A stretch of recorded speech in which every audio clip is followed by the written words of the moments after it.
এবার না কত সাংবাদিকরা ক্যাঙ্কা। এ বে দুনিয়ার খারাপ, খালি উল্টা পাল্টা রিপোর্ট করে বুঝছো। এমনি মানুষেরা কয় যে হলুদ হলুদ। আচ্ছা এখন পুলিশ ক্যাঙ্কা।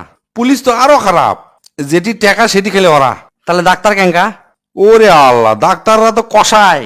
ওষুধ কোম্পানিতে ব্যবসা করবি, আবার পরীক্ষা দিবি, সেটি থেকে ব্যবসা করবি, মানে যাতেও কাটবি আসতেও কাটবি। তাহলে ইঞ্জিনিয়ার। ইঞ্জিনিয়াররা তো টাকা ছাড়া কিছুই বোঝে না, যেটাই করিলি খালি টাকা আর টাকা। তাহলে উকিলেরা ক্যাঙ্কা। উকিলেরা তো শকুন রে, যাক ধরবি তাই শেষ, সারা জীবন খালি টাকা দিতে দিতে শেষ হয়ে যাবো। তাহলে এখন সরকারি চাকরিজীবী ক্যাঙ্কা। সরকারি চাকরিজীবীরা তো ঘুষখোর, প্রতিটা ফাইল, তারপর যে কোনো কাজ করার সময় খালি ঘুষ লিবি আর ঘুষ লিবি। তাহলে রাজনীতিবিদরা। ওরাই তো সব নষ্টের গোড়া, কবি এটা করবি আর এটা। আর যারা কর্পোরেট চাকরি করে তারা। তারা তো ইস্ট ইন্ডিয়া কোম্পানি। ব্যবসায়ীরা। ব্যবসায়ীরা হচ্ছে ভেজাল কোম্পানি বুঝছো, ওরা খালি ভেজাল দিবি সব জিনিসের।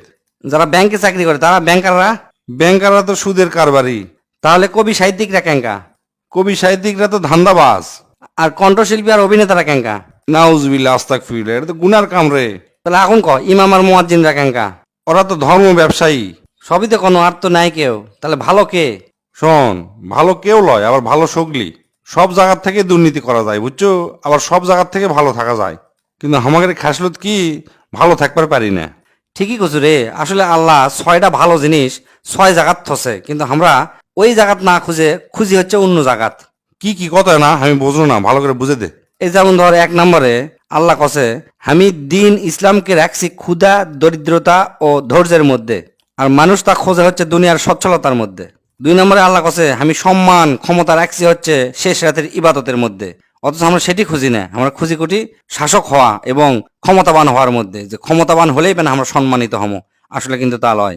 3 নম্বরে আল্লাহ কসে আমি সুখ শান্তি এলা থুয়ে দিছি জান্নাতের জন্য, অথচ মানুষ সেটা বোঝে না। মানুষ খোঁজে কি দুনিয়ার মধ্যেই মনে হয় সব সুখ আর শান্তি আছে, আসলে তা লয়। 4 নম্বরে আল্লাহ কসে আমি বরত্ব রাখছি হচ্ছে বিনয় আর নম্রের মধ্যে, কিন্তু মানুষ তা খোঁজে অহংকারের মধ্যে, চরম অহংকার করে। মানুষ মনে করে অহংকারী হলে বেন অনেক বড় হওয়া যায়, আসলে কিন্তু তা লয়। 5 নম্বর খুবই গুরুত্বপূর্ণ। 5 নম্বরে আল্লাহ কসে আমি ধনী এবং বড় লোকই রাখছি হচ্ছে অল্প তুষ্টিতেই, যারা অল্পতেই সন্তুষ্ট হয় তারাই আসল ধনী এবং বড় লোক, কিন্তু মানুষ তা খোঁজে হচ্ছে লোভ আর লালসার মধ্যে। আর 6 নম্বরে লাস্ট আল্লাহ কসে আমি ওই সমস্ত মানুষের দোয়া সহজেই কবুল করি যারা হালাল উপার্জন করে ইনকাম করে, হালাল উপার্জন করে দিন পার করে, তারা হাত তোলার সাথে সাথে আমি কবুল করে নেবো।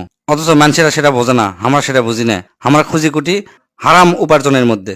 আর কেউ কেউ তো আছে যে প্রচুর টাকা হারাম পথে ইনকাম করে, করার পর করে কি হজত যায়, হজ তো জীবনে কবুল হবেও না, আবার 2 নাম্বার ইনকাম করে আবার মানুষকে অনেক দান করে, চিন্তা করে যে দান করন আমাকে জানিলে মাফ হয়, জীবনেও মাফ হবে না। হালাল উপার্জন করার পর 1 টাকা দান করলে আল্লাহর কাছে ওটাই মহান, আল্লাহর কাছে ওটাই অনেক কিছু। খুবই সুন্দর কথা কছো দোস্ত, আসলে আমরা এগুলো বোঝারই চেষ্টা করি না। শয়তান হামাগরক এমন ভাবে চাপে ধরছে যে কোনটা ভালো সেটা আসলে আমরা বুঝবারই চেষ্টা করি না।